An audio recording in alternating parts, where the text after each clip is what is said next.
Good evening. आप सभी का एक बार फिर से स्वागत है बिहार सिविल एकेडमी में। गुड इवनिंग सभी स्टूडेंट्स को। कल हम लोगों ने जो ये वेबिनार स्टार्ट किया था उसमें हम लोग बात कर रहे हैं एसे राइटिंग की, और एसे राइटिंग से रिलेटेड 7 पॉइंट्स पे आज हमें चर्चा करनी है। और उन 7 पॉइंट्स में से आज अगर हम लोग देखें, एक बार आप लोग कंफर्म कर दीजिए आवाज़ आ रही है कि नहीं मेरी। प्लीज़ कोई कंफर्म कर दीजिए आवाज़ आ रही है कि नहीं मेरी। चलिए चलिए चलिए। अच्छा, वीडियो नहीं आ रही है मेरी। चलिए चलिए, तो गुड इवनिंग। तो कल हम लोगों ने जो 7 पॉइंट्स पे चर्चा की शुरुआत की थी, पहले हम लोग उन 7 पॉइंट्स तक पहुंचेंगे आज, और उसके बाद जाकर के बहुत हम लोग कल बातचीत कर रहे थे तो हमारी बातें पूरी नहीं हो पाई थी। मेरी भी इच्छा है कि आप लोगों से खूब सारी बातें की जाए, और ऐसे आप हमारे ऊपर चिंता छोड़ दीजिए, ऐसे की चिंता आपको लेने की ज़रूरत नहीं है। तो उसी को लेकर के कल जो हम लोगों ने बातें की थी, कल हम लोगों ने कंक्लूजन के बारे में जाना था कि कंक्लूजन हमारा कैसा होना चाहिए और कंक्लूजन में क्या क्या पॉइंट्स होने चाहिए। क्या इससे आगे भी डिस्कशन हुआ था? आप लोग बताएंगे कि कहाँ तक हुआ था डिस्कशन? हाँ, कंक्लूजन तक हुआ था, ठीक है। अब देखिए क्या है कि उससे आगे हमें ऋषिकेश जी ज्वाइन कर लिए, बाकी पवन कुमार जी, राहुल जी, तरुण कुमार जी, निखिल कुमार जी, ऋषिकेश जी है, अभिषेक राज हैं, और जो मुझे स्क्रीन पे दिख रहे हैं, और बाकी लोग जो पीछे हैं जिनका अभी शो नहीं कर रहा है, ठीक है। तो सभी लोगों का स्वागत है। हम लोग जो पांचवा जो पॉइंट है हम लोग का, जो 5th पॉइंट है, वो ये है कि things to keep in mind while writing ऐसे, यानी निबंध लिखते समय किन किन बातों को दिमाग में रखना चाहिए या किन किन बातों का ध्यान रखना चाहिए निबंध लिखते समय। इसको लेकर के मैंने एक तैयारी की है कि क्या क्या बातें होनी चाहिए निबंध लिखते समय, जरूरी है। बाद में कई स्टूडेंट ऐसे हैं जो छूट गए थे, तो आपको बता दूं कि ये रिकॉर्ड भी हो रहा है, और कल भी रिकॉर्डिंग हुई थी, आज भी रिकॉर्डिंग हो रही है, यूट्यूब पे भी अपलोड कर दिया जाएगा। तो कई सारे स्टूडेंट ऐसे हैं जो अलग सोर्सेस से आए हैं इस वेबिनार में, तो उनको बता दूं कि बिहार सिविल एकेडमी मोबीशाला का एक यूट्यूब चैनल भी है, जिसमें आप देखेंगे तो 4.7K के आसपास उसमें आपको दिखाई देंगे सब्सक्राइबर।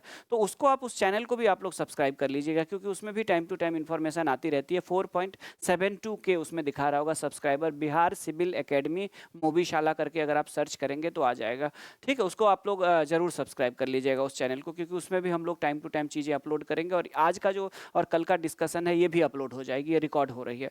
आगे बढ़ते हैं हम लोग। तो कौन कौन सी बातों को ध्यान में रखना चाहिए निबंध लिखते समय? देखिए, तो सबसे पहले तो ये है कि आपको टॉपिक को ध्यान से पढ़ना है। कई बार क्या होता है कि हम लोग जल्दबाजी में जो कह रहा होता है, आपको याद होगा कि आप लोगों में से कोई स्टूडेंट ऐसे भी कल एक इनकम टैक्स डिपार्टमेंट के भी थे, तो आप लोग जब रीजनिंग वगैरह सब देखते हैं या रीजनिंग के सॉल्व करते हैं, तो उसमें आपने देखा होगा, या मैथ भी बनाते हैं, तो कई बार क्या होता है कि इनमें से कौन सा सही है कौन सा सही नहीं है, इस टाइप के टर्म कई बार यूज होता है, और हम लोग कई बार गलतियां कर देते हैं, राइट। तो निबंध के साथ भी ऐसा होता है कि अगर हम लोग एसे राइटिंग में अगर 1 घंटा समय दे रहे हैं एक निबंध को लिखने के लिए, तो कम से कम 2-4-5 मिनट जो है उस टॉपिक को समझने के लिए जरूर देना चाहिए, कि कहीं ऐसा ना हो कि आप टॉपिक को समझे ही नहीं, आपने कुछ और समझा जबकि वो टॉपिक कुछ और है, और फिर आपने लिखना शुरू कर दिया। दरअसल एग्जाम हॉल वो जगह होता है जहाँ पे लौट के आने की अब संभावना नहीं होगी। अगर आपने बिना समझे टॉपिक को आगे लिख दिया तो फिर आपका 0/0 ही होगा, क्योंकि आपसे जो पूछ रहा है वो आपने लिखा नहीं। तो इसीलिए टॉपिक को ध्यान से पढ़ के समझ लेना है, 2 बार 3 बार 4 बार में आखिर ये कह रहा है क्या, क्या जानने की कोशिश कर रहा है मुझसे, टॉपिक को पढ़ के समझना है। पहला ये जरूरी है निबंध लिखते समय। दूसरा जो जरूरी है वो ये है कि रफ पेज में सिनॉप्सिस बना लेना। जैसे कि मैं क्लास में भी आप लोग को बताऊंगा कि सिनॉप्सिस का मतलब होता है कि पहले तो आप इसको 3 पार्ट में बांट लेंगे, इंट्रोडक्शन, बॉडी पार्ट और कंक्लूजन, और फिर उसके बाद जाकर के जो उसका जो बॉडी पार्ट होगा उसके जितने डायमेंशन होंगे, उसके जितने आयाम हो सकते हैं, ये टॉपिक बाय टॉपिक वैरी करेगा, इतनी ऐसे करके बना लीजिए आप पहले, और तब जाकर के अगर एक बार आप निबंध लिखने की शुरुआत करेंगे तो फिर आपको पीछे लौट के आना नहीं पड़ेगा, ठीक है, पीछे लौट के नहीं आना पड़ेगा। तो सिनॉप्सिस बना ले रफ पेज में, बिना सिनॉप्सिस का नहीं चला जाता है। जैसे होता है ना कि सेशन दर सेशन बैटिंग की जाती है एक बैट्समैन के द्वारा, ठीक उसी तरह से क्या होता है कि यहाँ पे सिनॉप्सिस भी आपका बनना चाहिए, ताकि आप सेक्शन बाय सेक्शन ऐसे करके आप लिख सके और लास्ट में चीज़ों को कंक्लूड कर सके। नहीं तो फिर क्या होगा कि कई चीज़ें दिमाग में आएगी, भूल जाएंगे, या फिर आपको सोचना पड़ेगा, लिखने में समय लगेगा। तो उससे अच्छा है कि आप सिनॉप्सिस तैयार कर लें। ठीक है, लास्ट में रफ पेज में सिनॉप्सिस बना लेना चाहिए। ये सभी राइटिंग का, कभी भी आप 200 400 500 शब्द लिखते हैं तो आपके पास एक सिनॉप्सिस होना चाहिए, एक फॉर्मेट दिमाग में या रफ में कम से कम जरूर होना चाहिए जिस पे आप आगे लिख सके, क्योंकि आगे 7-8 पेज लिखने के बाद आपके पास इतना समय नहीं रहेगा कि आप दोबारा पीछे लौट करके आ सके या उसको काट करके फिर से नया निबंध लिख सके, अगर आप गलत डायरेक्शन में जा रहे हैं तो। ठीक है, ब्रिजेश पाठक जी स्वागत है। आगे देखिए उसके बाद क्या है कि अलग अलग प्रकार के अनुच्छेदों को जोड़ के लिखना, यानी डिफरेंट जो पैराग्राफ है उसको आपस में कनेक्ट करना। इसको लेकर के कल भी मैंने बात की थी कि वेब सीरीज की तरह होना चाहिए, कि वेब सीरीज का एक पार्ट देखने के बाद स्वाभाविक रूप से जो देखने वाला है, ठीक है, उसकी खुद ही इच्छा हो जाए कि वो पार्ट 2 देखे, पार्ट 3 देखे। ठीक उसी तरह आपके पैराग्राफ ऐसे होने चाहिए, वहीं पे खत्म होना चाहिए कि आगे जो है एक क्वेश्चन उठा के छोड़ दीजिए, आगे उसका उत्तर अगले पैराग्राफ में है। यानी कि आप उनको बांध देंगे कि वो मजबूर हो जाएंगे आपके सभी पैराग्राफ को पढ़ने के लिए, नहीं तो फिर वो उनको तो दिन भर में बोरिंग वाले इतनी इतनी कॉपी मिलेगी ही, सब में एक ही बात है, वो ऐसे ऐसे ऐसे करके एवरेज मार्किंग करते हुए जा रहे हैं। उसी में अगर एक अच्छा लग जाएगा, कहानी उसमें होगा और उस कहानी का एक पैराग्राफ में वहाँ होगा, तो वो खुद उत्सुक हो जाएंगे कि आगे का स्टोरी क्या है। हमारे आपकी तरह होते वो लोग, कोई दूसरे ग्रह से आने वाले लोग नहीं होते हैं, हमारे आपके ही तरह होता है। जो चीज़ें आपको हमें अच्छी लगती है वो उनको भी अच्छे लगते हैं, जो कॉपी चेक करने वाले लोग होते हैं। ठीक है, तो पैराग्राफ आपस में इंटर रिलेटेड होना चाहिए, इंटर कनेक्टेड होना चाहिए, अंतर संबंधित होना चाहिए, एक दूसरे से जुड़ा होना चाहिए। स्वागत है पूनम आपका। उसके बाद जाकर के फिर क्या है देख लीजिए, तो निबंध के आरंभ और अंत, जैसे कि कल भी मैंने बताया था कि स्टार्ट और जो एंडिंग होती है वो किसी शायरी से, कविता से, दोहा से, मैसेज से, ठीक है, ऐसी कविता या शायरी जो कोई एक मैसेज दे रहा हो, उससे अगर आप करते हैं, प्रेम रंजन जी स्वागत है, तो उससे अगर आप शुरुआत करते हैं तो उसका एक इम्पैक्ट पड़ता है, शुरुआत में भी और अंत में भी। ठीक है, जैसे जैसे जाते हुए आप कहीं से किसी से मिलते हैं तो आप अभिवादन करते हैं, और जाते समय भी आप अभिवादन करते हुए जाते हैं, तो कितना अच्छा कि आए बिना बात किए सीधे मुद्दे पे बात करने लगे, हाय हेलो नमस्कार नमस्ते करना एक अच्छा माना जाता है। ठीक उसी तरह एक अच्छा इंट्रोडक्शन के साथ भी यही होता है। रंजीता स्वागत है। अब देखिए उसके बाद जाकर के फिर क्या है, भाषा सरल और स्पष्ट होनी चाहिए। लैंग्वेज आपका क्या होना चाहिए, should be simple and clear. कहने का मतलब, सिंपल कहने का मतलब है कि आपको बहुत बड़े बड़े लच्छेदार भाषा लिखने की जरूरत नहीं है एकदम से कि सामने वाले को समझ में ही नहीं आया। ठीक है, और उसके बाद जाकर के क्लियर होना जरूरी है। क्लियर होने का मतलब है कि सामने वाला क्या कह रहा है, वो जब तक आप जो कहना चाह रहे हैं वो सामने वाले नहीं समझेंगे तब तक आपको कैसे मार्क्स देंगे। तो आपकी भाषा स्पष्ट होनी चाहिए। सुमन स्वागत है आपका। अब उसके बाद जाकर के फिर क्या है कि छोटे छोटे सेंटेंसेस को लिखिए। ठीक है, यूज शॉर्ट सेंटेंसेस। अब देखिए ये क्यों मैं कह रहा हूं, क्योंकि कई बार क्या होता है कि हम बहुत बड़े बड़े सेंटेंस लिख रहे हैं और बीच में फिर पता चला, विकास जी स्वागत है, फिर बीच में पता चला कि क्या हो रहा है कि आपने एक लंबा सेंटेंस लिख दिया लेकिन ग्रामेटिकली उसका कोई सेंस नहीं बन रहा है। तो फिर क्या होगा कि आपने 3-4 लाइन में एक सेंटेंस लिखा, और इतना बड़ा सेंटेंस लिखने के बाद अगर ग्रामेटिकली उसका सेंस नहीं बन रहा है, आगे पीछे हो गया कोई शब्द, तो आपको पूरा काटना पड़ेगा। और उस काटने की वजह से अगर आप अपने निबंध में 4 लाइन को काटते हैं तो आपका समय बर्बाद हुआ, आपका कॉपी देखने में खराब लगेगा। राइट, तो इन सब चीजों से अच्छा क्या है कि आप छोटे छोटे सेंटेंस लिखे, फुल स्टॉप लगाते रहे, छोटा सेंटेंस लिखे, फुल स्टॉप लगाए, उसी में दूसरा बात लिखना है तो फिर नया सेंटेंस लिखे। इससे क्या होगा कि कभी अगर बाय द वे अगर आपको कोई सेंटेंस को काटना पड़ेगा तो इतना ज्यादा खराब नहीं लगेगा अगर ग्रामेटिकली मिस्टेक हो रहा है सेंटेंस। या फिर छोटे सेंटेंस के साथ क्या होता है कि ग्रामेटिकली कम मिस्टेक होता है। आपने एक लंबा सेंटेंस ले लिया, उसको खत्म ही नहीं कर रहे हैं, आप बार बार उसको कॉमा दे दे करके बढ़ा रहे, फुल स्टॉप पे पहुंच ही नहीं रहे, और अचानक से आपको लास्ट में पता चला कि नहीं ये तो ग्रामेटिकली ही मिस्टेक है, ये वर्ड यहाँ नहीं यहाँ आना चाहिए, फिर आपको पूरा सेंटेंस काटना पड़ेगा या काट पीट करके उसको ऐड करना पड़ेगा, जो बहुत एक नेगेटिव माना जाता है कम से कम ऐसे राइटिंग में। काटना पीटना अंतिम विकल्प हो सकता है। काटने का अगर आप सोचेंगे कि हर जगह मैं काटता हूँ, लिखता हूँ, काटता हूँ, वो चीज़ें आपको बचपन में दी गई है, वो बचपन में आपको करा दिया गया। एक बच्चे को पेंसिल क्यों दी जाती है? एक बच्चे को पेंसिल इसलिए दी जाती है ताकि वो गलतियां करे तो उसको मिटा सके। जब वो बच्चा थोड़ा बड़ा होता है तो उसे पेन क्यों दी जाती है? कि अब आप गलती करेंगे तो उसे मिटाने की कोई संभावना नहीं होगी, आपकी गलतियों को गलती के रूप में कंसीडर किया जाएगा। यही चीज़ है कहने का मतलब, मेरे कहने का मतलब है कि निबंध में काटकूट नहीं होना चाहिए, बहुत खराब लगता है काटपीट होना। ठीक है, आ रहा है समझ में? दिशा स्वागत है आपका। अब देखिए क्या है उसके बाद फिर और क्या क्या चीजें ध्यान रखनी चाहिए, उसके बाद है word limit. Limit should be taken care of. अब देखिए वर्ड लिमिट यानी कि कहने का मतलब शब्द सीमा का विशेष ध्यान रखें।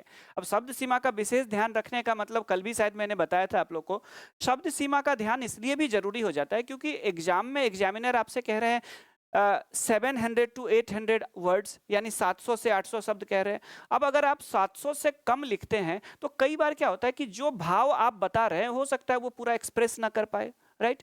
आप अगर कम शब्द लिखते हैं, या फिर हो सकता है कि जिस टॉपिक को, जिस इशू को आप डिफाइन कर रहे हैं, एक्सप्लेन कर रहे हैं, उसके दूसरे एस्पेक्ट को नहीं लिख पाए, क्योंकि किसी टॉपिक में ऐसा हो सकता है कि उसके पॉलिटिकल, सोशल, इकोनॉमिक, मोरल अलग अलग एस्पेक्ट्स होंगे, तो हो सकता है कोई एक एस्पेक्ट छूट रहा हो आपसे। तो कहने का मतलब शब्द सीमा को, या फिर आप किसी भी डिबेट वाले टॉपिक पे लिख रहे हो या कोई ऐसे इशू पे लिख रहे हो जिसके आप फेवर और अगेंस्ट दोनों में आप अपना आर्ग्यू दे रहे हैं, तो हो सकता है आपने उसके फेवर में लिखा और उसके अगेंस्ट में लिखा ही नहीं, राइट। तो कोई ना कोई पक्ष छूटने का डर हमेशा बना रहता है, ठीक है। आशुतोष कुमार जी स्वागत है। तो कोई ना कोई पक्ष छूट सकता है, इसीलिए शब्द सीमा 700 कह रहे हैं तो 700, 750, 800 में लिखिए आप, उससे कम मत कीजिए। और अगर दिक्कत आ रही है तो बार बार प्रैक्टिस कर लीजिए। दूसरी बात है यहाँ पे कि वर्ड लिमिट बहुत ज्यादा, उसको क्रॉस करने पे क्या होगा। तो आपको एक चीज बता दूं कि आपको भी 3 घंटा मिला है, बाकी को भी 3 घंटा मिला है। 3 आवर में आपको 3 ऐसे लिखने हैं जो तीनों डिफरेंट टॉपिक से हैं। आपको सेक्शन में, उन सेक्शन में से आपको कुछ टाइम जो है आपको एग्जाम हॉल में फॉर्मेलिटी में लगेंगे, आपको अपना जो है आंसर शीट में इंफॉर्मेशंस को भरना पड़ सकता है। जो वहां पे एग्जाम कंडक्ट करा रहे हैं वो आपसे हो सकता है कि कुछ में सिग्नेचर, अटेंडेंस शीट पे सिग्नेचर करने के लिए आपके पास आए, कुछ और भी फॉर्मेलिटी में आपको समय लग सकता है। हो सकता है कि बीच में आपको 2-4 मिनट के लिए वॉशरूम जाना पड़ जाए। तो ओवरऑल 3 घंटा का 3 घंटा नहीं है। मुझे तो लगता है कि वो जो अगर आप देखेंगे तो वो एक तरह से 3 घंटे के बदले में वो 2-2.5 घंटा ही है, राइट। अगर आप देखेंगे तो इफेक्टिव 2.5 घंटा नहीं तो 2 घंटा 40 मिनट है। वर्किंग आपके जो ये है मिनट्स है वो उतने ही है, राइट। अब उसमें क्या है कि आप ये सोच लेंगे, मान के चलिए कि मैं पहला ऐसे मैं क्या करूंगा तो मैं बाकी दूसरों से लिखूंगा ज्यादा। कमीशन मुझसे पूछ रहा है 700 to 800 वर्ड, मैं लिखूंगा 1000 शब्द में, ताकि सारी बातें मैं लिख दूं और मुझे दूसरों से ज्यादा नंबर मिल जाए। अब दिक्कत क्या होगी कि 100 मार्क्स के, 100 मार्क्स के ऐसे को की जो मार्किंग होगी वो 100 पे ही होगी। 100 में बहुत अच्छा लिखा तो आपको 75 दे देंगे वो। लेकिन अगर वहां पे आपने टाइम ज्यादा स्पेंड किया तो हो सकता है कि आप जब तक थर्ड ऐसे लिखने में आए, क्योंकि हर सेक्शन में से आप डिसाइड भी करेंगे कि चारों में से क्या लिखूं, फिर जाकर के उसके सिनॉप्सिस भी बनाएंगे, सोचेंगे भी। कई बार सोचने के बाद लगेगा नहीं इस टॉपिक पे अच्छा नहीं होगा, मैं फिर टॉपिक चेंज करता हूं।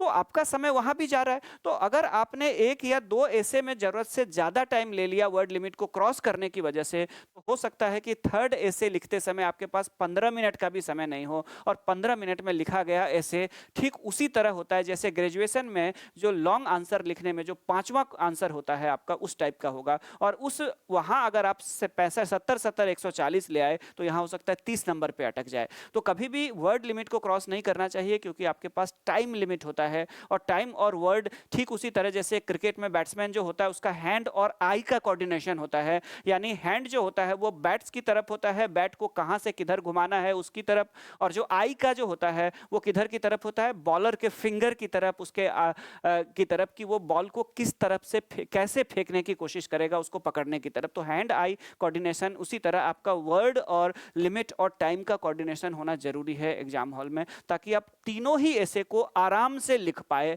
ना कि तीसरे ऐसे तक जाते जाते आप जबरदस्ती उसको खींचने की कोशिश करें और उस चक्कर में आपके मार्क्स कम आए, ठीक है। तो बाकी जो जो स्टूडेंट अभी जुड़े हैं, शिवम जी वगैरह सब, सभी का स्वागत है एक बार फिर से। अब देखिए ये चीजें हो गई तो वर्ड लिमिट। अब उसके बाद जाकर के रिपीटेशन ऑफ थॉट्स, इससे आपको बचना है। Repetition of thoughts should be avoided. ये क्यों जरूरी है, यानी कि जो विचार है उसको लिख करके क्या करते हैं कि उसको बार बार रिपीट करना, ठीक है। तो बार बार, कई बार क्या होता है कि जब आप अपने थॉट्स को रिपीट करते हैं बार बार, तो उसका एक नेगेटिव इंपैक्ट पड़ता है। वो चीजें आप ग्रेजुएशन में कर सकते हैं, क्योंकि ग्रेजुएशन के जो कॉपी चेक करने वाले जो प्रोफेसर्स होते हैं, मैं ये नहीं कहता हूं कि वो सीरियस नहीं होते हैं, लेकिन उनके सामने ये प्रेशर नहीं होता है कि मेरे इस कॉपी चेक करने से और मेरे इस मार्क्स देने से किसी की नौकरी लगेगी। क्योंकि एग्जाम, क्योंकि जो एकेडमिक एग्जाम होते हैं उनका एक मिनिमम मार्क्स निर्धारित होता है, पासिंग मार्क्स 30 हो सकता है, 33 हो सकता है, ऑनर्स कोर्स में 45 होते हैं, राइट। अलग अलग जगह पे ऑनर्स में 45 लाना पड़ता है, कहीं पे 33 है, कहीं पे 30 है पासिंग मार्क। तो वो पासिंग मार्क से 2-4 नंबर ज्यादा करके सबको भी पास कर दे तो उनको कोई दिक्कत नहीं है। लेकिन यहाँ वो नहीं है ना, यहाँ पे तो गवर्नमेंट के ने लिमिटेड वैकेंसी निकाली हुई है, इतने लोगों को भरना है, तो उसमें से सबसे अच्छा कौन है। तो इसीलिए यहाँ के जो कॉपी चेक करने वाले होते हैं वो बहुत सीरियस होते हैं, वो आपके शब्दों को भी देखेंगे, हर कुछ पे ध्यान देंगे, ताकि कल होकर के कोई चैलेंज होता है तो उन पे भी ब्लेम आएगा कि आपने लापरवाही, आपको झपकी आ रही है, नींद आ रही है, आपने किसी को कम अच्छा लिखने पे भी कम नंबर दिया और किसी ने अच्छा नहीं लिखा तब भी ज्यादा नंबर दे दिया, तो कल होकर के उन पे सवाल उठ जाएगा। क्योंकि उनके इस मार्क्स से किसी के ऑफिसर बनने या नहीं बनने का जो डिसीजन है वो क्या हो रहा है, डिसाइड हो रहा है। कोई ऑफिसर बनेगा या नहीं बनेगा वो डिसाइड हो रहा है लगभग उनके उस मार्क्स देने से। तो स्वाभाविक रूप से यहाँ सीरियसली उस चीज को जांच किया जाएगा। तो इसीलिए आप अपने थॉट्स को रिपीट ना करें। रिपीट करेंगे तो आप सोचेंगे कि मैं पेज भर रहा हूं तो नंबर दे देंगे, वो ग्रेजुएशन में होता है, यहाँ नहीं होता है। यहाँ आपको पेज भरने से ज्यादा जरूरी है कि इफेक्टिव बातों को लिखे, बार बार रिपीट नहीं करें, एक ही बातों को रिपीट ना करें, ठीक है। उसके बाद जाकर के फिर आपको क्या ध्यान देना है, उसके बाद देखिए, तो सबसे बड़ी बात है कि उसमें ध्यान देना है कि क्लीनलीनेस होनी चाहिए और पंक्चुएशन का यूज। कल भी मैंने बताया था कि एकदम साफ सुथरा होनी चाहिए, काट पीट नहीं होनी चाहिए। और दूसरा, जितने टाइप के पंक्चुएशंस होते हैं, यानी कि जितने टाइप के विराम चिन्ह होते हैं, उनका उचित प्रयोग करें। कहाँ पे एपोस्ट्रोफी, कहाँ पे कॉमा, फुल स्टॉप, इन सब चीजों का प्रयोग बहुत जरूरी है। जीएस में चल जाएगा, ऐसे में नहीं चलेगा, इस चीज का आपको ध्यान रखना है। और ये तभी हो पाएगा जब लगातार आप कॉपी चेक कराएंगे, तब जाकर के आपको हो सकता है कई स्टूडेंट्स को मैं जानता हूं जो एकदम से हिचक जाते हैं कि कहाँ पे कॉमा होगा नहीं होगा, उस टाइप की चीजें होती है। तो वो 2-3 बार कॉपी चेक करने के बाद, ये बेसिक चीजें हैं, ये 2 से 3 बार अगर एक एक्सपर्ट के, हालांकि मैं अपने आप को एक्सपर्ट नहीं मानता हूं, तो एक एक्सपर्ट के अगर सामने एक किसी की लिखी हुई कॉपी आ जाती है और उसकी जो बेसिक चीजें होती है, जो पंक्चुएशन या बाकी चीजें, वो 1 ही 2 बार में दूर हो जाती है। जैसे मैंने पेन से मार्क कर दिया कि नहीं यहाँ पे ये होगा, यहाँ पे फुल स्टॉप नहीं होगा, यहाँ पे एपोस्ट्रोफी होगी, यहाँ पे क्वेश्चन मार्क होगा। अगर 2 से 3 कॉपी में अगर मैंने उसको अपना पेन चला दिया, तो उसके बाद वो बेसिक आपका, उसके बाद चौथे निबंध से आप खुद ही लिखने लग जाएंगे, उसके बाद फिर नहीं जरूरत पड़ेगी जीवन में दोबारा। ये चीजें कम से कम 2-3 बार एक एक्सपर्ट के द्वारा होना चाहिए, जो अगर किसी के एकेडमिक बहुत अच्छे नहीं है, अच्छे कॉलेज में नहीं पढ़ा, या फिर ऐसे प्रोफेसर्स या टीचर नहीं मिले जिन्होंने इस तरह की चीजें सिखाई है, तो वो अगर 2-3 बार लिख के चेक करा ले तो उनका ये सारा प्रॉब्लम जो है वो समाप्त हो जाएगी, ठीक है। आ रहा है समझ में आप लोग को। उसके बाद जाकर के फिर क्या ध्यान देना है देख लीजिए।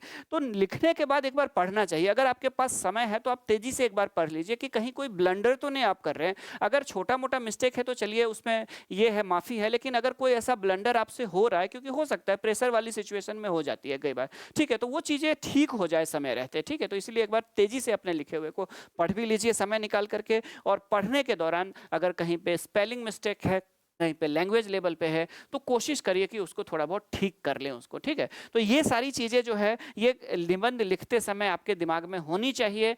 ये चीजें एक दिन में नहीं आएगी। हो सकता है मैंने 10 पॉइंट्स बताए, आपके दिमाग से कुछ पॉइंट्स खिसक जाएंगे, लेकिन 2-3 बार जब आप निबंध लिखते हैं तो ये सारे पॉइंट्स आपको रटने की जरूरत नहीं पड़ती। ये चीजें आपके ऐसे में खुद दिखने लगेगी।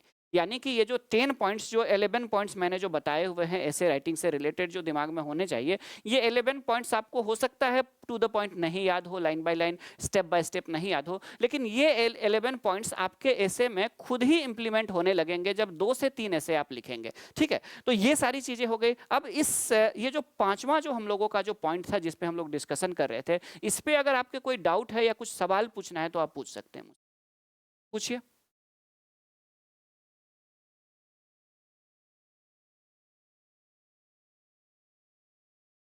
कोई क्वेश्चन है तो पूछिए।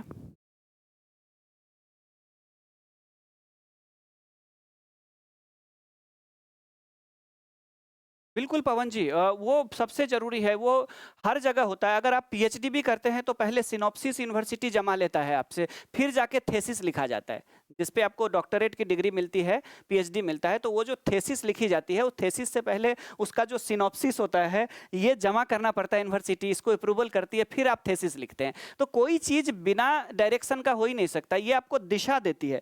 जो आपका ये होता है ना, स्ट्रक्चर कह लीजिए या सिनॉप्सिस कह लीजिए, ये आपको डायरेक्शन दे देगी। ये आदत जो है वो आपको जीएस में भी होना चाहिए और ये निबंध में भी होना चाहिए। ये आदत आपको क्या करेगी, तो आपको एक सुलझा हुआ व्यक्ति बना देगी। आंसर राइटिंग में भी, भाषण देने में भी, जब आप अधिकारी बन के कहीं पे सार्वजनिक भाषण देने जाएंगे वहां पे भी आपको एक सुलझा हुआ व्यक्ति बना देगा कि कौन सी बातें कब कहनी है।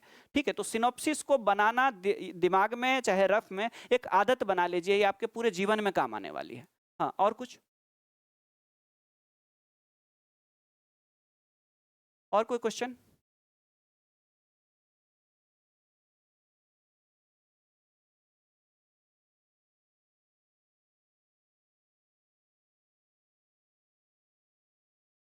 Good evening. Good evening.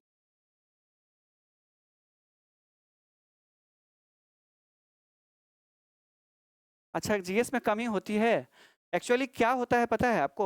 आपके हो सकता है नोट्स सिनॉप्सिस टाइप से नहीं बना गया होगा, आपका जो नोट्स जो डेवलप हुआ होगा उसमें सिनॉप्सिस का यूज अगर हो रहा हो तो होता तो उसमें दिक्कत नहीं आती, सिनॉप्सिस बनाने में बिल्कुल समय नहीं लगता है। और जीएस में अगर शॉर्ट नोट्स लिखना हो तो उसमें जरूरी नहीं है, लेकिन जो जीएस में आपको पता है कि बीपीएससी में जो लॉन्ग क्वेश्चन लिखे जाते हैं वो 350 से 400 वर्ड में लिखे जाते हैं, वो बिना सिनॉप्सिस का होगा तो उसमें भटकने की का डर बना रहेगा। एक स्टैंडर्ड होता है, आप जरूरी नहीं है कि आप रफ पे ही सिनॉप्सिस बनाए, आपके दिमाग में भी सिनॉप्सिस बन जाना चाहिए। ठीक है, जैसे मान के चलिए यूज ऑफ बायोटेक्नोलॉजी अगर आपसे साइंस टेक में पूछ लिया जाए तो बायोटेक्नोलॉजी के क्या है, सबसे पहले आप उसको इंट्रोडक्शन लिखेंगे कि व्हाट इज बायोटेक्नोलॉजी, जैव प्रौद्योगिकी क्या है, उसके बाद उसके जो बॉडी पार्ट है वो लिखेंगे, और बॉडी पार्ट में आप क्या करेंगे तो डिफरेंट सेक्टर्स जहां पे बायोटेक्नोलॉजी का यूज है, ठीक है, जहां जहां पे जैव प्रौद्योगिकी का इस्तेमाल है उसको लिख देंगे और लास्ट में निष्कर्ष लिख देंगे। यानी कि इंट्रोडक्शन, बॉडी पार्ट और कंक्लूजन, ये हर राइटिंग का एक बेसिक होता है, ये बेसिक हर जगह फॉलो होना चाहिए।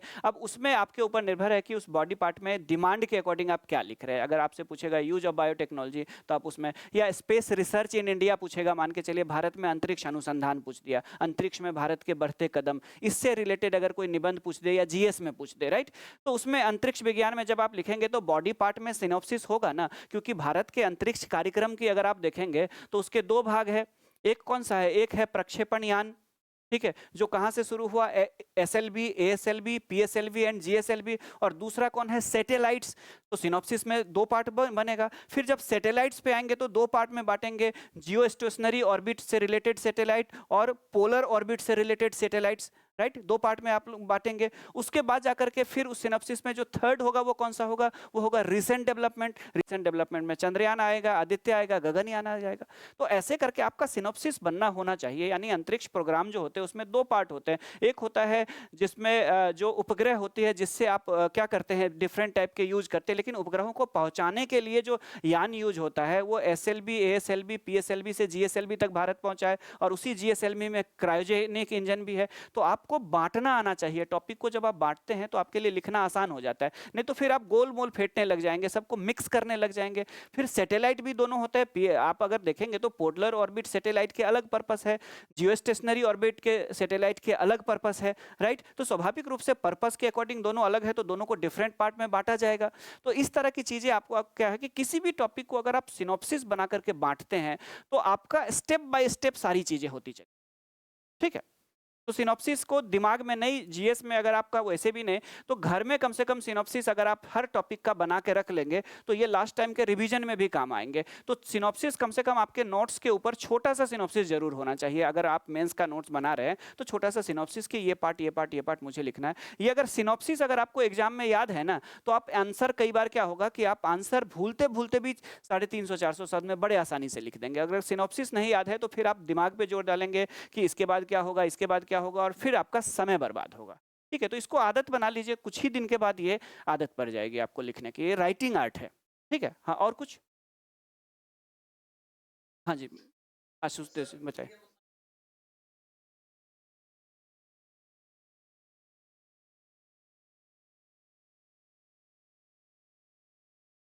देखिए, आर्गुमेंट जो होता है वो फेवर और अगेंस्ट में जो होता है वो ऐसे टॉपिक्स या ऐसे डिसीजंस होते हैं, ठीक है। कुछ ऐसे डिसीजंस होते हैं जिसमें आर्गुमेंट बनता है, कुछ ऐसे टॉपिक्स होते हैं जिसमें आर्गुमेंट बनता है, वो आपको क्लियर दिख जाएगा। जैसे मान के चलिए ग्लोबलाइजेशन, तो ग्लोबलाइजेशन के दोनों चीजें होंगी, निगेटिव और पॉजिटिव दोनों होगा। सोशल मीडिया का निगेटिव पॉजिटिव दोनों होगा। इंटरनेट का यूजेज एंड मिसयूजेज दोनों होगा। लीकर बैन का क्या होगा, फेवर में भी होगा और अगेंस्ट में भी आप लिखेंगे, तो टॉपिक आपको खुद दिख जाएगा। दार्शनिक विषय में हो सकता है जैसे पूछ दे ईश्वर के अस्तित्व को लेकर के, तो ईश्वर के अस्तित्व को लेकर के अगर पूछ दे कि क्या गॉड एग्जिस्ट करता है, क्या ईश्वर सच में है, या इस तरह के दार्शनिक अगर विषय पे पूछ दे, तो ईश्वर है इसको लेकर के जितने प्रमाण लोगों ने दिए हैं वो देखना है कि दुनिया में नैतिकता है, जब हम बुरा कर्म करते हैं तो हम हमारे अंतर से खुद एक आवाज आती है, तो हमें लगता है कोई ना कोई ईश्वर है जो हमें देख रहा है, जो हमें ये एहसास करा रहा है। फिर उसके बाद जिन लोगों ने कहा है कि ईश्वर नहीं है, ये तो प्रकृति का नियम है, उनके भी तर्क है। तो जितने भी मुद्दे होते हैं वो कुछ ऐसे मुद्दे होते हैं जो आपको खुद ही दिख जाएगा। जैसे आप कोई टॉपिक मुझे बोलिए, तो आप 2-4 टॉपिक जैसे अभ्यास करेंगे तो आपको लग जाएगा कि इसमें ये डिबेट वाला टॉपिक है कि नहीं। डिबेट वाला टॉपिक अगर होगा उसमें तो पक्ष और विपक्ष दोनों होगा, ठीक है। सभी में पक्ष और विपक्ष नहीं होगा। जैसे शिक्षा है, शिक्षा का महत्व है, तो शिक्षा के महत्व का विपक्ष हो ही नहीं सकता है। शिक्षा सर्वमान्य रूप से व्यक्ति को क्या बनाता है, एक बेहतर इंसान बनाता है, तो शिक्षा के विरोध में तो कोई तर्क हो ही नहीं सकता है। तो शिक्षा का महत्व जो है तो उसके विरोध में आप कुछ नहीं लिखेंगे। ऐसा नहीं लिखेंगे कि शिक्षा के ये फायदा के अलावा शिक्षा के नुकसान भी है, ज्यादा पढ़ लिख लेती है तो बहू घर का काम नहीं करती है, ज्यादा बेटा पढ़ लेता है तो माता पिता की इज्जत नहीं, ये नहीं लिखना है आपको, ठीक है। तो कुछ ऐसे टॉपिक होते हैं जिसके अगेंस्ट हो ही नहीं सकते, वो डिबेट वाला टॉपिक या डिबेटेबल होता ही नहीं है। लेकिन कुछ ऐसे टॉपिक है जैसे यूज ऑफ इंटरनेट है तो उसका मिसयूज भी है, मीडिया है तो उसके मान के चलिए तो उसका दोनों पक्ष है, इंटरनेट है तो दोनों पक्ष है, सोशल मीडिया है तो दोनों पक्ष है। आ रहा है समझ में, ठीक है। तो इस तरह के टॉपिक आपको खुद दिख जाएंगे। जो अच्छा है वो सर्वमान्य रूप से अच्छा है। जैसे शिक्षा है तो शिक्षा का महत्व है तो उसकी बुराई लिखने का कोई सवाल ही नहीं है। महिला शिक्षा पे अगर पूछ दे महिला सशक्तिकरण, तो उसके आप अगेंस्ट में लिखेंगे ही नहीं कि नहीं महिला पंचायत में मुखिया बन जाएगी तो पति की इज्जत नहीं करेगी। आप उसको आप महिला सशक्तिकरण के विरोध में लिखना ही नहीं है। तो ये सब टॉपिक आपको खुद दिख जाएंगे, 2-4 अभ्यास करेंगे कि किसके विरोध में भी मुझे लिखना है, ठीक है। क्लियर है आशुतोष जी? चलिए चलिए आगे, और कोई सवाल आप लोग के? हम लोग 6 पॉइंट की तरफ बढ़ते हैं।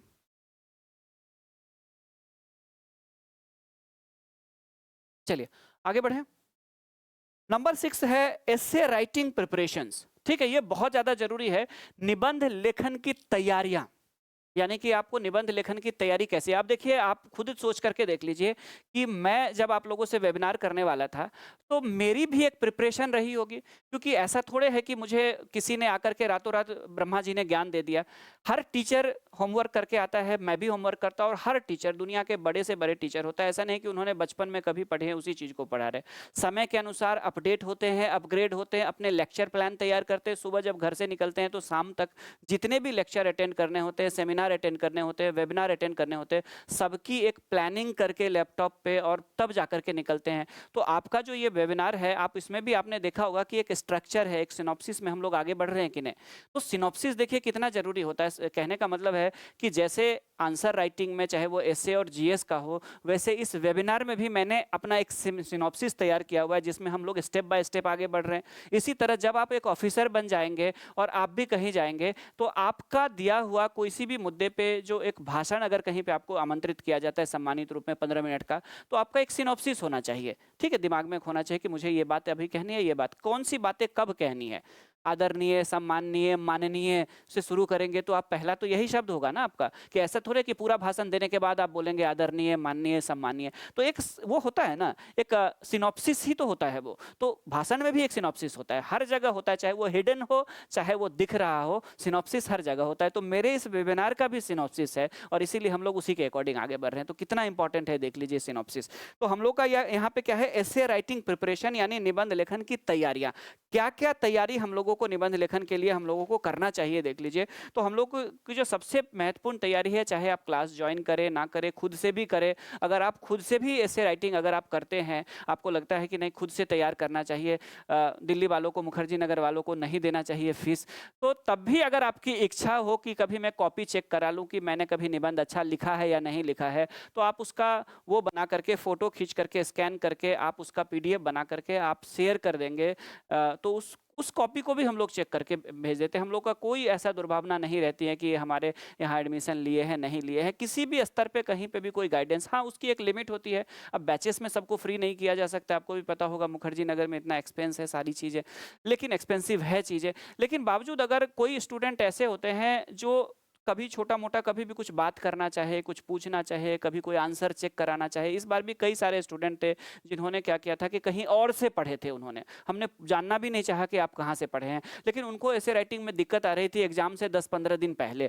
तो उन्होंने कई सारे ऐसे लिख करके मुझे भेजे थे, मेरे पास अभी भी पीडीएफ है उन स्टूडेंट्स का। मैंने उनको पूरा कॉपी चेक करके उनको और जो-जो टिप्स देना था दे करके वापस उनको मैंने फॉरवर्ड किया उनके उस एसे को, ठीक है? तो इस तरह की चीज़ें यहाँ पे भी आप लोगों का स्वागत है अगर कभी भी किसी भी तरह का हेल्प हो तो। अब देखिए तैयारी उसके अलावा आप अगर सेल्फ स्टडी करना चाहते हैं तो क्या-क्या तैयारी आपको रेगुलर न्यूज़पेपर और मैगज़ीन में जो आर्टिकल्स आते हैं, आप अगर अखबार में देखेंगे तो अखबार में कई सारे लेख आते हैं, उसके बाद जाकर के पत्रिका कोई भी पढ़ते हैं, प्रतियोगिता दर्पण पढ़ते हैं, दृष्टि का पढ़ते हैं, क्रॉनिकल का पढ़ते हैं, तो उसमें एक अच्छे स्टैंडर्ड मैगज़ीन में आर्टिकल्स होते हैं, योजना में भी आर्टिकल होते हैं, कुरुक्षेत्र में भी आर्टिकल होते हैं, इंटरनेट पे भी आप आर्टिकल्स पढ़ते हैं कई बार, राइट? उसके बाद जाकर के फिर क्या है कि एडिटोरियल, चाहे वो किसी भी मैगज़ीन का एडिटोरियल हो या फिर चाहे किसी भी न्यूज़पेपर का एडिटोरियल हो, वो क्या होता है, वो एनालिटिकल होता है, वो विश्लेषणात्मक होता है। चीज़ों को विश्लेषण जब आप करते हैं, तो उसमें आप देखेंगे कि जब कोई लेख पढ़ते हैं, तो उसमें विश्लेषण पूरा होता है, किसी के बारे में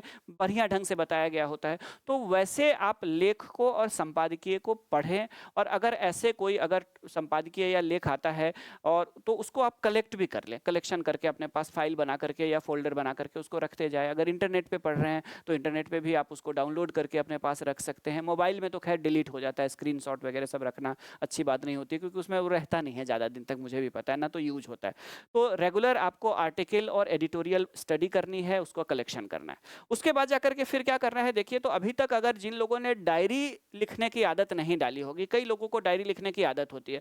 हम लोगों ने, मुझे याद है कि हम लोग मैं 7th या 6th में था तब से मैं डायरी लिख रहा हूँ, ठीक है? तो क्या होता था कि साल के शुरुआत में कोई ना कोई डायरी दे देता था और जब डायरी देता था तो एक आदत पड़ गई थी लिखने की, डेली कुछ ना कुछ लिखते हैं। हाँ, ऐसी बातें राज ना लिखे कि कल हो करके, तो कहने का मतलब है कि अगर कुछ ना कुछ मिलता है तो आप कलेक्ट कर ले। जैसे आपने किसी से बात किया और महिला से जुड़ा हुआ कोई एक बड़ी अच्छी लाइन आपको किसी ने बोल दी, आप उसको सुनेंगे, वाह-वाह भी करेंगे, भूल भी जाएँगे। आप टीवी देख रहे हैं फैमिली के साथ, कुछ अच्छी बातें निकल कर के आ गई, राइट? तो वो बातें कई बार हो सकता है कि आपके दिमाग से स्किप भी कर जाए।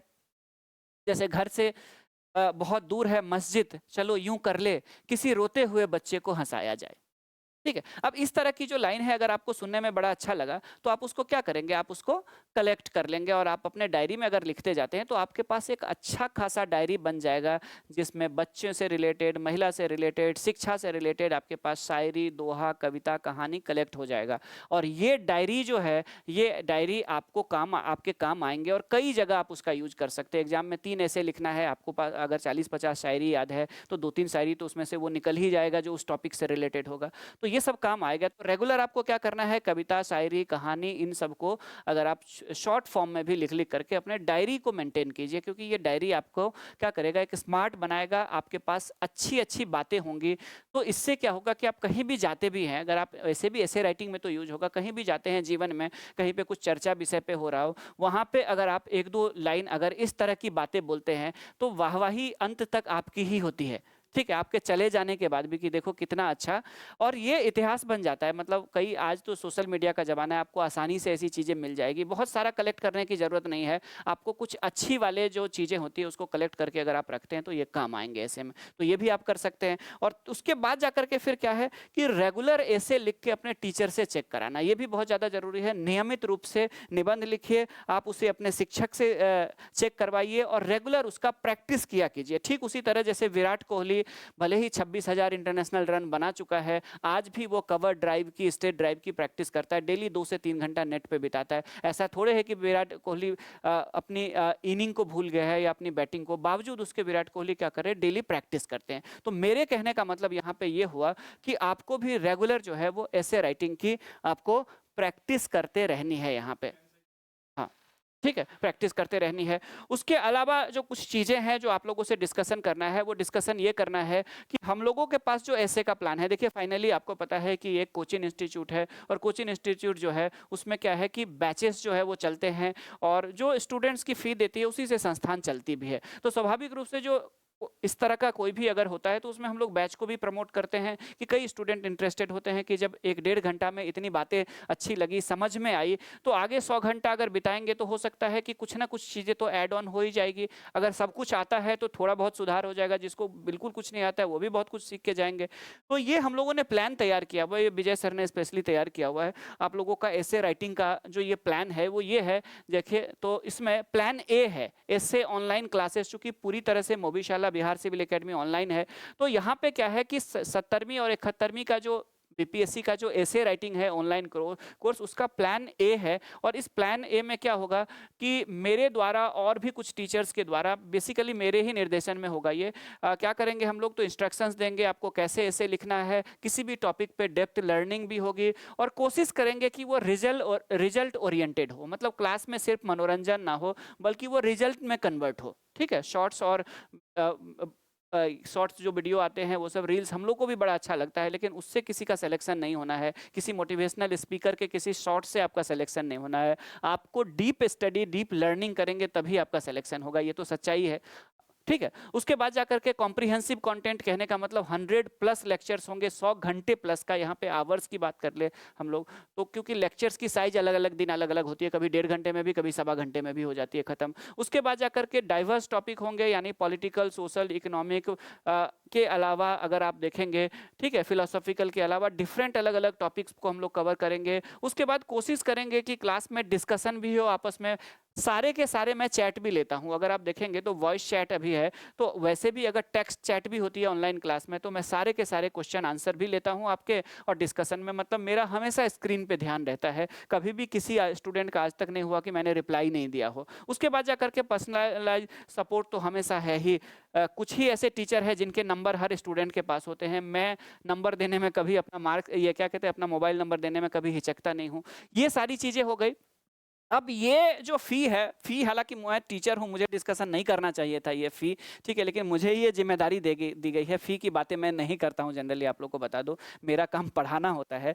तब भी मेरे पास ये स्लाइड आ गया है चूंकि, तो अब मैं डिस्कशन कर ही देता हूँ। तो इन्होंने जो संस्थान ने रखा है, बिहार सिविल एकेडमी ने, प्लान ए के लिए जो फ़ी रखा है वो 10,000 प्लस 18% जीएसटी रखा हुआ है, 10,000 प्लस जीएसटी 18%।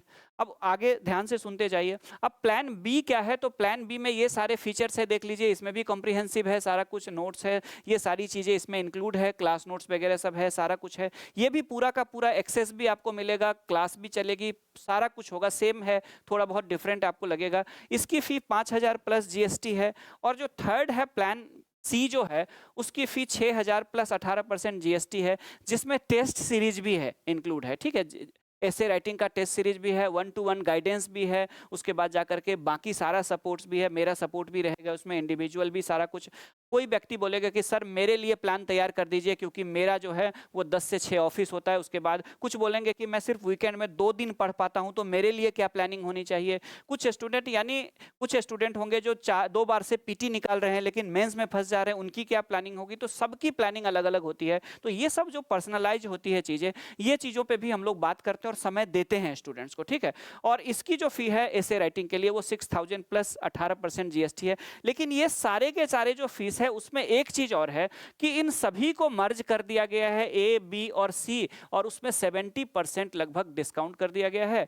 और ये पूरी तीनों प्लान, उसमें जितने फीचर्स आपने देखे सबको मिला करके, हालांकि फी तो बनता है 21,000, लेकिन उसको सबको करके फाइनली ये फी है सिर्फ, इसमें कोई जीएसटी अलग से नहीं है, कोई जीएसटी नहीं है, सिर्फ 5,999 में पूरा निबंध का कार्यक्रम है, जितने फीचर मैंने बताए सब है। और आपका जो है वो आपका 3 सिलेक्शन, आपको गाइडेंस मिलता रहेगा, आपको 100 आवर की से ज़्यादा की क्लासेस मिलेगी, आपका वैलिडिटी कोर्स का 1 ईयर रहेगा। बाद में भी अगर आप रिक्वेस्ट करते हैं तो थोड़ा बहुत उसको वैलिडिटी को, अगर आपके एग्जाम आ रहे हैं तो उसको बढ़ाया जा सकता है। ये सारी चीज़ें, ये फ़ी है ओरिजिनल फ़ी फाइनली ऐसे राइटिंग का। ठीक है, ये चीज़ें जानना जरूरी था। तो ये, हालांकि मुझे बड़ा संकोच होता है, मैं फीस भी कभी भी डिस्कशन नहीं करता हूँ स्टूडेंट के साथ, लेकिन मेरे पास स्लाइड है, अगर ये नहीं पता चलेगा तो फिर आपको पता कैसे चलेगा। तो ये सारी चीज़ें हैं। अब आप लोगों को ये है यहाँ पे कि आप लोगों के कुछ और सवाल है तो मैं ले लेता हूँ, आप लोगों के कुछ क्वेश्चंस, क्वेरीज वगैरह सब ले लेता हूँ।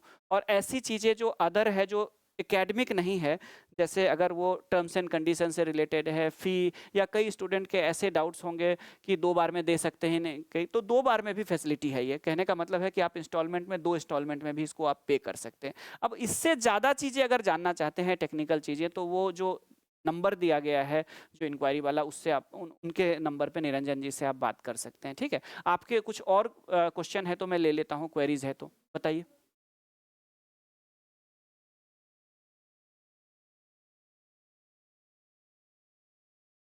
जी, डेट अभी डिसाइड मैनेजमेंट वाले कर लेंगे। जैसे आप लोगों के नंबर ऑफ स्टूडेंट्स ठीक ठाक हो जाएंगे तो वो डिसाइड कर देंगे कि कितने तारीख से, यानी अप्रैल के फर्स्ट वीक से स्टार्ट हो जाएगी, ठीक है। डेट आप ही लोगों के उसके अकॉर्डिंग तय होगा ये, ठीक है। अब देखिए कुछ स्टूडेंट्स अब सेशन ग्रुप से भी लेफ्ट करने लग गए। अब पता नहीं उनको क्या दिक्कत होने लगे, कुछ स्टूडेंट लेफ्ट भी कर रहे हैं ग्रुप से। खैर कोई ना, अपनी अपनी मर्जी है। तो हाँ, जीएस का अलग से बैच है, उसका उसको लेकर के हम लोग आएंगे। जैसे जीएस मेंस का लेकर के भी मैं आऊँगा, वेबिनार लेकर के आऊँगा। 70वीं अभी पीटी सामने है, तो पीटी में 100 प्लस कैसे स्कोर किया जाए, कौन कौन से एरिया को पढ़ा जाए, उसको लेकर के भी एक वेबिनार कर लेते हैं। हम लोग का जो नेक्स्ट जो वेबिनार होगा वो या तो 70वीं पीटी का होगा या 70वीं मेंस का होगा, ठीक है। हम लोग सब चीज़ों को मिक्स नहीं करेंगे। जैसे एक वेबिनार में मैं अच्छी अच्छी बातें बोल दूँ और उसमें मैं निबंध के नाम पर सब कुछ बोल दूँ, तो वो इफेक्टिव नहीं होगा। जैसे हम लोगों ने टाइम लिया, समय लिया, हम लोगों ने लगभग 3.5 घंटा से ज़्यादा समय लिया निबंध में, तो हम लोग कोशिश करेंगे कि 2-3 घंटा समय ले मेंस जीएस में, 2-3 घंटा समय ले पीटी क्यों नहीं निकल रहा है, किसी का 90 पे क्यों अटक रहा है, 85 पे क्यों अटक रहा है, 100 प्लस स्कोर कैसे किया जा सकता है, उसका एक अलग से वेबिनार कर लेंगे 70वीं पीटी के लिए, ठीक है। तो प्रीलिम्स का एक अलग कर लेंगे, जीएस का, मेंस का एक अलग कर लेंगे। ये फुली डेडिकेटेड था, यानी इसमें हम लोगों ने कोशिश नहीं की कि थोड़ा सा जीएस के बारे में बात कर लूँ, कोई नहीं, ठीक है। जीएस का अलग से हम लोग कर लेंगे, ठीक है। तो जीएस का भी है, जीएस की तो बैच चलती है यहाँ पे, क्योंकि जीएस की ही तो चलती है। निबंध तो अब ऐड हुआ है ना सिलेबस में, पहले से जीएस की पीटी मेंस की चल ही रही है। जी, और कुछ सवाल?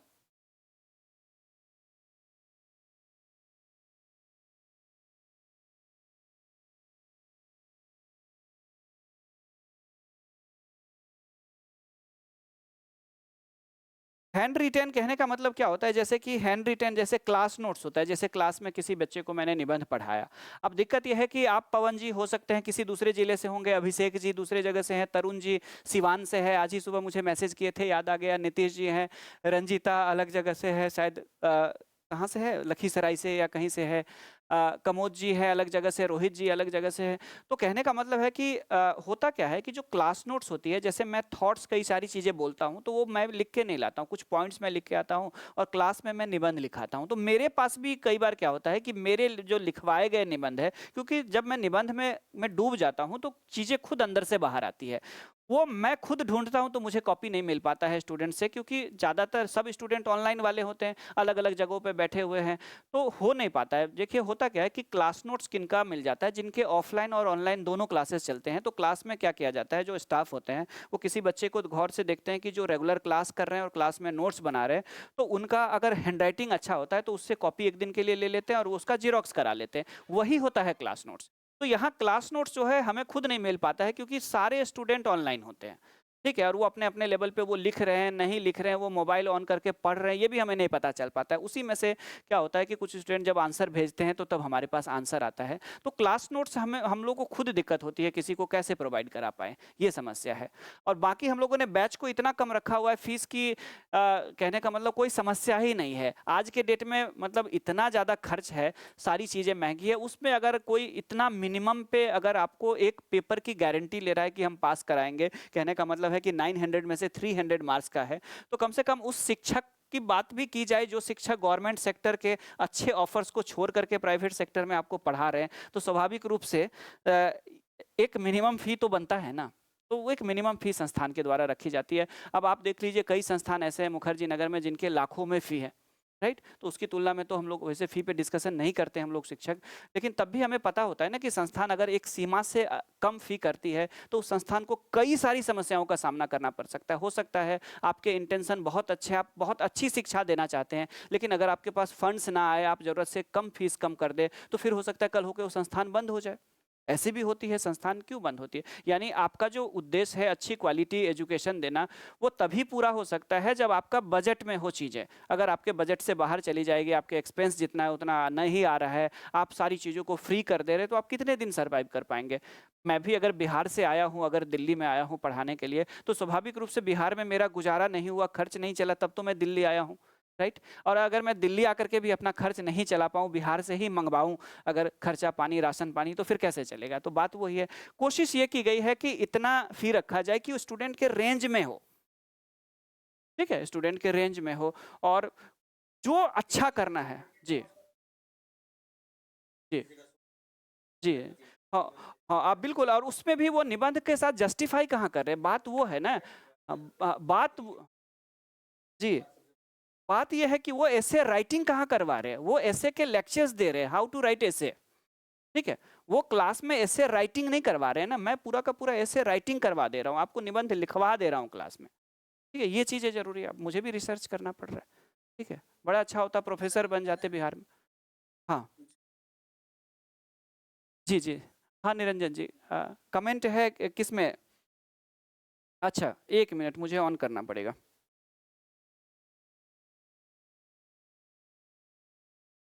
कमेंट शो नहीं कर रहा है यहाँ पे स्क्रीन पे, कहाँ शो करेगा?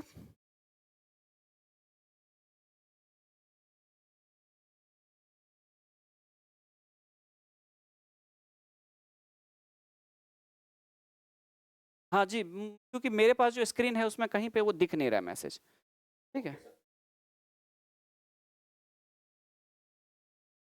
हाँ, जी। GS2 में दिक्कत आ रही है। तो GS2, अच्छा राम बाबू जी, तो GS2 जो है, GS2 का मतलब हो गया आपका पॉलिटी, ठीक है? GS2 का मतलब आपका हो गया ये क्या कहते हैं, इकोनॉमी एंड ज्योग्राफी, और उसके बाद जाकर के आपका हो गया science and take, right?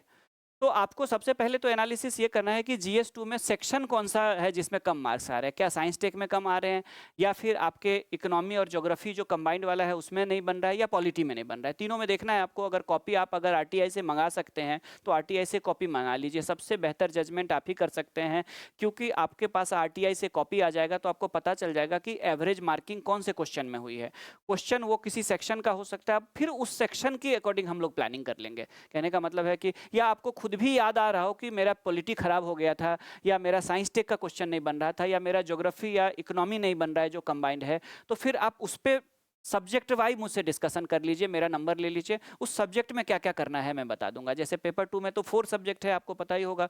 2 subject एक सेक्शन में है, सेक्शन 2 में है, एक सेक्शन में पॉलिटी और एक सेक्शन में साइंस टेक्नोलॉजी है। तो आप उसमें से, आपको खुद पता है कि उसमें से कौन से में मैं वो कर रहा हूँ, स्ट्रगल कर रहा हूँ, तो उसके अकॉर्डिंग हम लोग प्लानिंग कर लेंगे, ठीक है? मेरा नंबर ले लीजिए, हम लोग बात कर ले, मैं पर्याप्त समय दे दूंगा। हाँ, और कोई क्वेश्चन?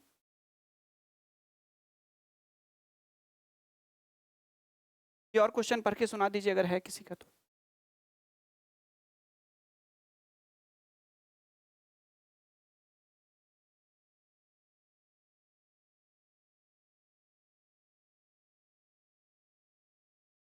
जी अभिषेक जी, अच्छा राम बाबू जी, वेलकम।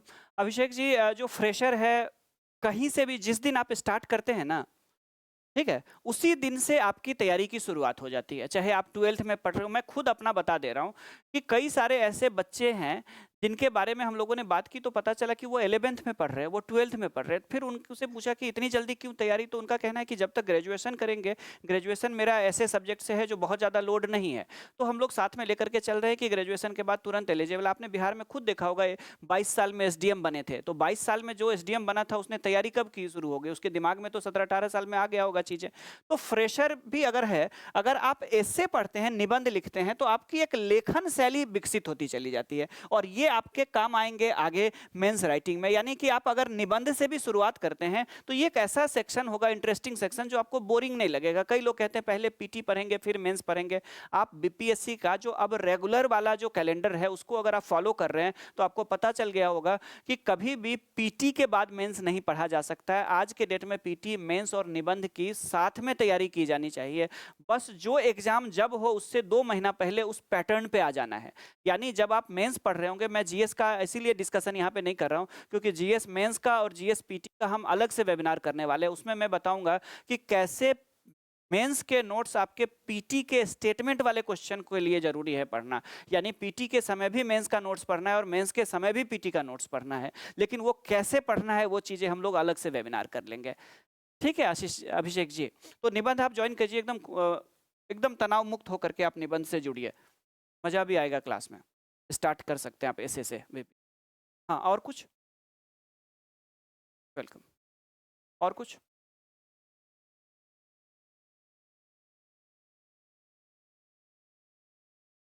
हाँ अगले सप्ताह कर लेते हैं हम लोग, नेक्स्ट वीक कर लेते हैं।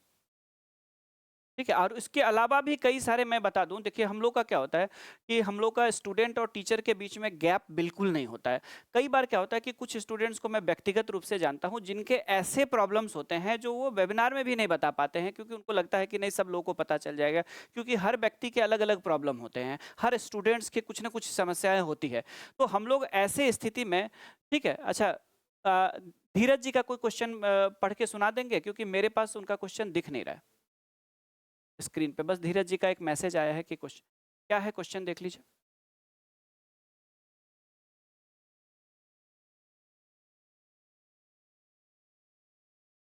हाँ जी बिल्कुल, उसमें है। आप निरंजन जी लाइन पे ही है, बीपीएससी मोवीशाला नाम से जो दिख रहे हैं, यहाँ के मैनेजमेंट है लाइन पे, उनसे आप बोलिए बोलिए बात कर लीजिए। उन्हीं के बिहाफ पे मैं बोल रहा हूँ, उन्होंने मुझे बोला है या पहले से चला आ रहा है कि आप जरूरी नहीं है कि सभी लोग एक ही बार सक्षम हो देने में, तो इंस्टॉलमेंट की तो फैसिलिटी है ही, कई संस्थानों में नहीं है लेकिन यहाँ पे है।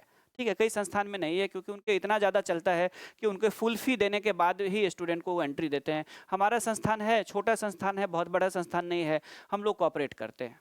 ठीक है, अब बड़े बन जाएंगे तो हो सकता है हमारे पास भी समय ना हो इतना बात करने का, वो बात की चीज़ें हैं। चलिए ओके धीरज जी। और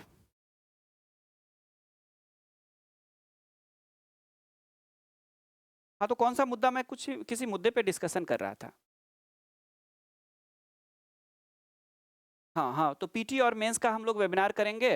पीटी में जानेंगे कि मेंस के नोट्स का कैसे यूज होता है और मेंस में पीटी के नोट्स का कैसे यूज होता है, कैसे दोनों चीज़ों को साथ में पढ़ी जाएगी, कौन कौन से विषय को साथ में लेकर के चलना है, इन सब चीज़ों पे भी हम लोग बात करेंगे। क्योंकि 70वीं पीटी या 69वीं पीटी 68वीं पीटी में ये देखा गया था कि वन लाइनर से सबका नहीं निकल रहा है पीटी, यानी कि ज़रूरत है उनको इसमें क्या करने की, सुधार करने की। ठीक है, यानी कि आपके अप्रोच में, स्टडी मटेरियल में बहुत सारे बदलाव करने हैं, उसकी मैंने पूरी प्लानिंग तैयार की हुई है कि कैसे 70वीं के पीटी को मेंस के साथ पढ़ा जाए और लास्ट समय में कैसे पूरी तरह से पीटी के तरफ ओरिएंटेड, पीटी ओरिएंटेड तैयारी की जाए। तो उसका एक वेबिनार अलग से करेंगे। वासुदेव पंडित जी गुड इवनिंग, खुश रहिए। बताइए और कोई सवाल हो आप लोग?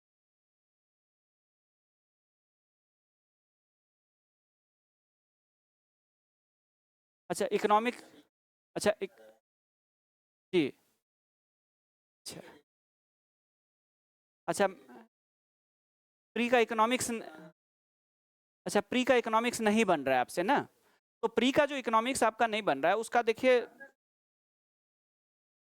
अच्छा समझ गया मैं। उसके लिए क्या है कि आपने ना पूरा डिटेल में चीज़ों को नहीं पढ़ा है। आप एक काम कीजिए, एक सोर्स में बताता हूँ, उस वाले में भी मैं चर्चा करूँगा। प्रतियोगिता दर्पण जो मैगजीन आती है उसी का एक इकोनॉमी का अतिरिक्तांक आता है, भारतीय अर्थव्यवस्था करके, और वो अतिरिक्तांक पब्लिश होती है कब? जब बजट और इकोनॉमिक सर्वे आ जाती है तो उसके बाद आती है। उसकी जो इकोनॉमी है, चूंकि इंडियन इकोनॉमी को उन्होंने शामिल किया है, तो 8 से 10 क्वेश्चन तो इकोनॉमी में आ रहे हैं आराम से। आपका उसको पढ़ने के बाद, अभी तक आपने जो नोट्स पढ़े हैं उसके साथ अगर आप प्रतियोगिता दर्पण के अतिरिक्तांक को ऐड कर लेते हैं तो आपका बन जाएगा आराम से क्वेश्चन, 80% उसमें भी बन जाएगा, नहीं दिक्कत आएगी उसमें। ठीक है,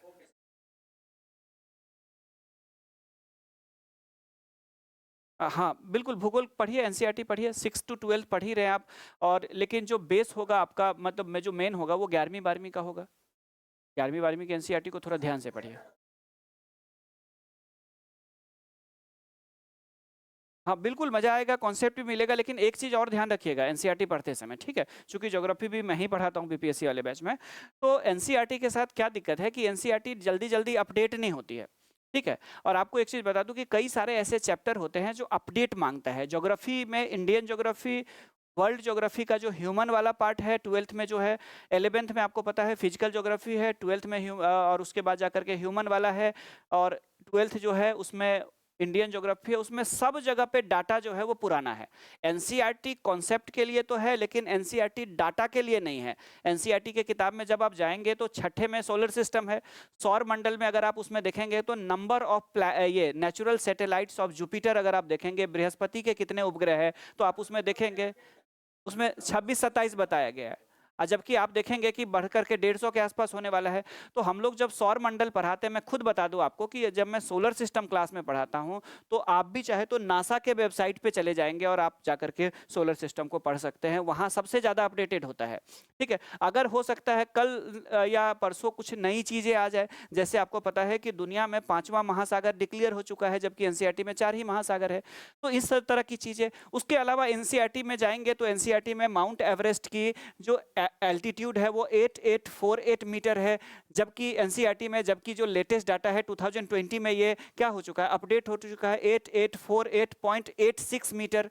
तो इस तरह के डाटा आपको एनसीईआरटी में नहीं मिलेंगे। एनसीईआरटी पुराना डाटा यूज करता है, तो एनसीईआरटी बहुत अच्छा है, कॉन्सेप्ट का ध्यान रखेंगे, लेकिन क्लास में जब हम लोग करवाते हैं तो एनसीईआरटी के उन जगहों को हम लोग अपडेट कर लेते हैं जहां जहां पे पुराने आंकड़े होते हैं, क्योंकि एग्जाम में आपसे नए आंकड़े पूछे जाएंगे, पुराने आंकड़े नहीं पूछे जाएंगे। इस चीज का ध्यान रखिएगा, ठीक है। और मेंस में भी आपको नया डाटा लिखना है। जैसे एनसीईआरटी में हो सकता है कि पुराना आपका एनसीईआरटी होगा तो उसमें आईएसएफआर कितना होगा, आईएसएफआर हो सकता है 2017 होगा, India state of forest report, जबकि आपको पता है कि आईएसएफआर जो है अभी 2021 वाला भी आ गया है और वो भी 2 साल से यूज, 3 साल से यूज हो रहा है। हो सकता है जब तक आप एग्जाम दे तो आईएसएफआर जो है सो नया वाला आ जाए। तो इस तरह की चीजें बदलते रहती है, तो डाटा रिपोर्ट्स ये सब चीजें बदलती है। जैसे एनसीईआरटी की किताब में जाएंगे तो आप देखेंगे कि ह्यूमन ज्योग्राफी है, जो मानव भूगोल है, उसमें क्या दिया है, तो उसमें दिया गया है मानव विकास सूचकांक, ह्यूमन डेवलपमेंट इंडेक्स दिया गया है। उसमें कौन सा वाला, तो महबूब उल हक जो पाकिस्तान की इकोनॉमिस्ट है उनका है।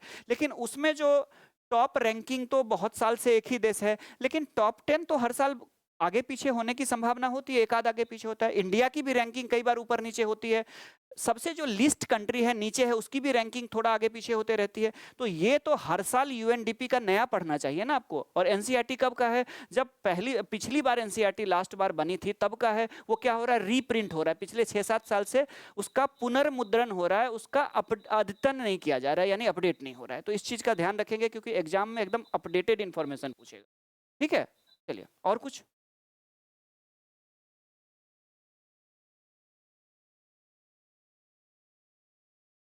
अब देखिए, हाँ क्या है मैं आपको बता दूं कि एनसीईआरटी न्यू भी है, तो एनसीईआरटी हर साल अपडेट नहीं होती है। न्यू का मतलब क्या होता है पता है, न्यू का मतलब ये हुआ कि एनसीईआरटी 2017 में लिखी गई है।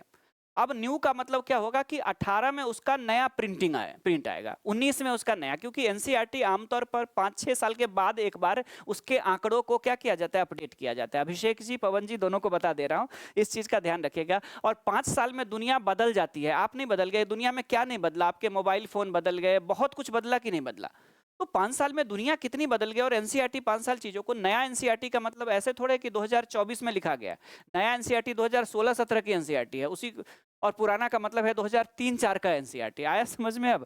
अब इसमें क्या है कि सिर्फ इतिहास की जो किताब है और जो साइंस या ज्योग्राफी के कॉन्सेप्ट है वो नहीं बदले हैं। जो कॉन्सेप्ट होगा वो नहीं बदलेगा, प्लेट टेक्टोनिक का कॉन्सेप्ट नहीं बदलेगा। आप मान के चलिए कि 11वीं के एनसीईआरटी में फिजिकल ज्योग्राफी है, उसमें प्लेट टेक्टोनिक है, कॉन्टिनेंटल ड्रिफ्ट थियरी है, तो उसका नहीं बदलेगा कॉन्सेप्ट। लेकिन अगर कोई उसमें नया थियरी आ गया तो स्वाभाविक रूप से बदल जाएगा ना वो। और नई थियरी अगर आ गई तो आपके एनसीईआरटी में नहीं है, वो आपको ऐड करना पड़ेगा। और वो ऐड कौन कराएंगे, क्लास में टीचर ही तो कराएंगे। क्योंकि आपको तो लगेगा कि एनसीईआरटी मुझे मिल गया तो मुझे सब कुछ मिल गया। एनसीईआरटी सब कुछ नहीं है, एनसीईआरटी कुछ चीजें कवर कर रही है, कुछ चीजें आपको उसमें ऐड ऑन करनी पड़ेगी। हाँ ठीक है, बाकी और कोई सवाल।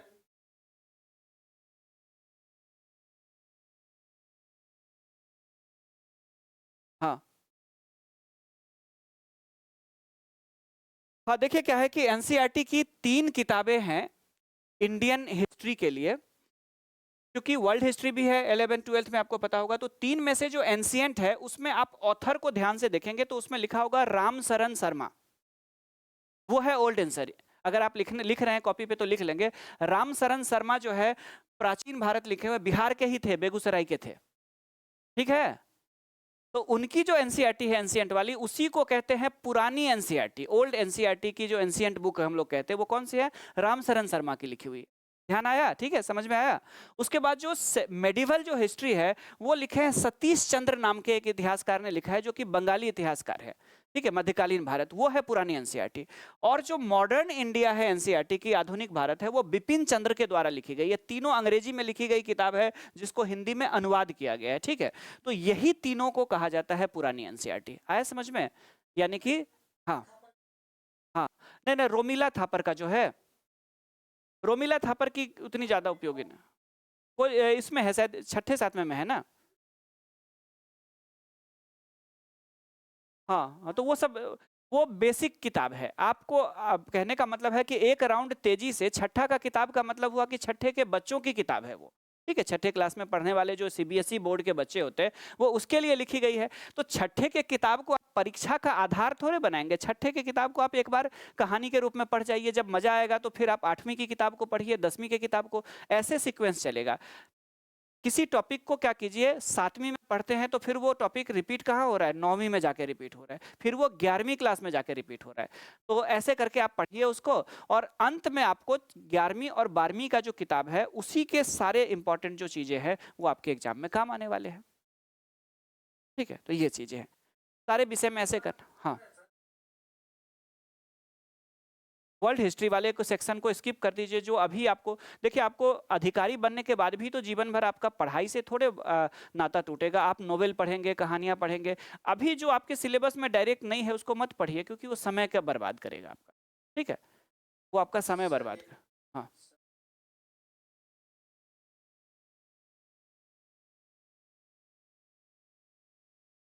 हाँ हाँ जी, बिल्कुल बिल्कुल, हम लोग प्लानिंग तैयार कर लेंगे। जीएस पे मैं 2 सेशन लेके आऊंगा ना, एक लेकर के उसमें आऊंगा, क्या कहते हैं उसको, पीटी के लिए, और एक मेंस के लिए आएंगे, वेबिनार लेकर के आएंगे। उसमें भी हम लोग बात करेंगे। मैं भी होमवर्क करके आऊंगा। जैसे निबंध के लिए मैं होमवर्क करके आया हूँ, मैं तो एक्सेप्ट करता हूँ ना कि मैं होमवर्क करके आता हूँ, तो मैं उसका भी होमवर्क करके आऊंगा, और बेहतर ढंग से टॉपिक वाइज होमवर्क करके आऊंगा मैं। ठीक है, बिल्कुल बिल्कुल, बिल्कुल बिल्कुल, मैं तैयार करता हूँ अगले सप्ताह के लिए। एक सप्ताह समय है ना, अगले सप्ताह के वेबिनार के लिए मैं तैयार कर लेता हूँ कि छठा का कौन सा चैप्टर पढ़ना है, 7वां का कौन सा।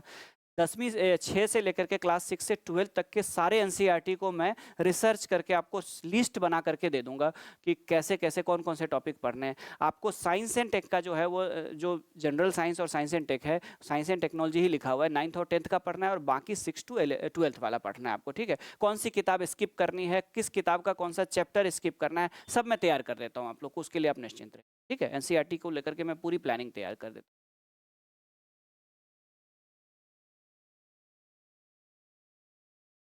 बाकी क्लासेस जो है वो आपकी पॉलिटी खत्म होते ही शुरू हो जाएगी। मेरी ज्योग्राफी पिछले बैच में हुई थी, ज्योग्राफी मैंने करा दिया था।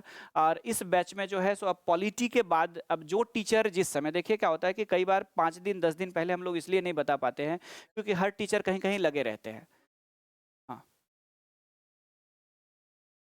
हाँ हाँ, ठीक है। तो अगला क्लास जो होगा वो इंफॉर्मेशन चली जाएगी कि कौन से सब्जेक्ट की क्लास लगने वाली है। ऐसे तो चलेगी, ऐसे तो चलेगी। और कुछ?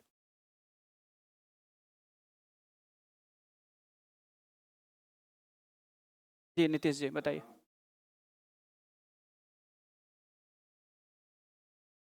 वो अभी आपके उसमें मीटिंग में बीपीएससी मोबिशाला करके देख रहे होंगे, एक नाम निरंजन जी हैं, हमारे स्टाफ है, मैनेजमेंट देखते हैं, उनसे बात कर लीजिए, वो सारा कुछ डिटेल आप। ठीक है, तो खत्म करें आज का सेशन, फिर मिलेंगे अगले सप्ताह जीएस को लेकर। थैंक यू, बहुत अच्छा लगा आप लोगों से बात करके। Thank you, thank you, have a nice day. Welcome, welcome. हो गया।